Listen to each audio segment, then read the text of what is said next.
స్వామియకు వీరబాహుడు నన్ను హరిశ్చంద్రుడా కాదు కాదు వీరదాసుడా నేటి రాత్రి అంతయు వల్ల కాటి ఎందుకు కావలి ఉండి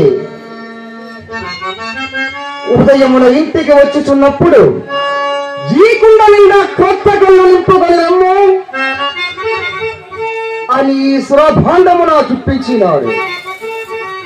అహో సురభాండమా, నీవు పూజురాలవు కావుననే విశ్వామిత్రుల సహాయ సంపత్తిచే విశ్వవిశ్వంభరాదేవి ఆస్థానముగా మదీయ భుజిపీటిపై ప్రతిష్ఠించి ఉన్నావు. ఇంకా త్వరపడి శ్మశాన వాటికైపోయేదను.